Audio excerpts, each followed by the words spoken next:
Okay, so from my pre-1877 movie, I chose to watch the Amistad, which was based in 1839, which would place this in period 4 of the 9 periods.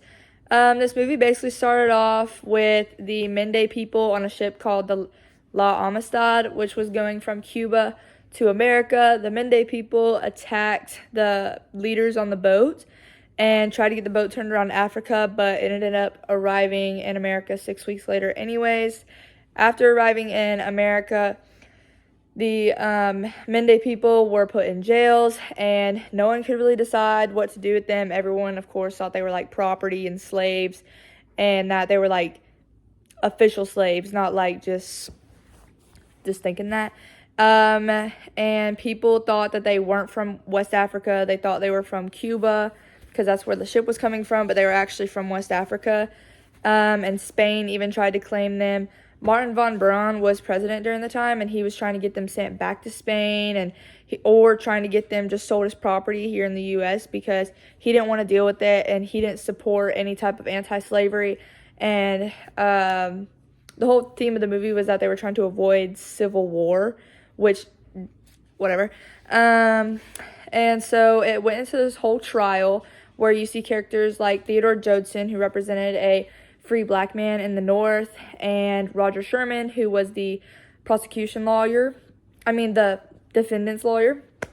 And he basically proved that the Mende people were from West Africa, and Martin von Braun was trying to make it as hard as possible, so he decided to repeal that decision and make it go in front of the Supreme Court, which they did. And when they did, Roger Sherman brought on John Quincy Adams, who was sort of an abolitionist during this movie, and he ended up bringing it home and freed the slaves in the end, and they all got sent back to their homes in West Africa.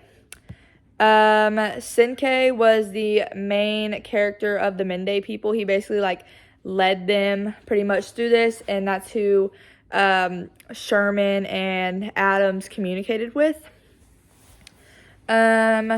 And you can also see the transformation in the Mende people. They learned a lot about America, and some even started to speak a little English. Some movie themes, definitely in the beginning, was more about suffering and survival, because that was the whole first half of the movie, and then towards the end it was more about freedom and trying to get home and more uplifting. Historical accuracy, I would say this movie was somewhat historically accurate. The case did happen, but it wasn't really an influence in the Civil War like it was portrayed in the movie. No one was really talking about the Civil War during that time, and to be honest, it didn't really make any dramatic changes in the way slaves were treated or the anti-slavery movement. It didn't help that as much.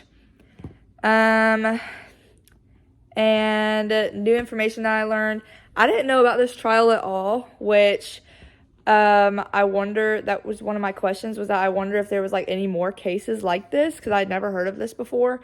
And I didn't know that John Quincy Adams was an abolitionist like he was.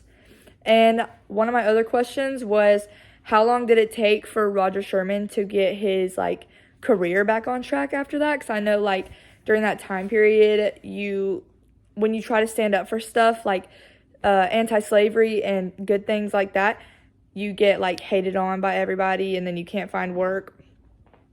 And at the end of the movie, which I thought was a really good thing that they added, was that the Lamboco slave fortress that was in Cuba was liberated, and that was where the Mende people got put in the first place. But that's where a lot of slaves were, and they were traded illegally. So yeah, overall I would rate this movie probably a 7 out of 10. I really liked it, but it was kind of scary, so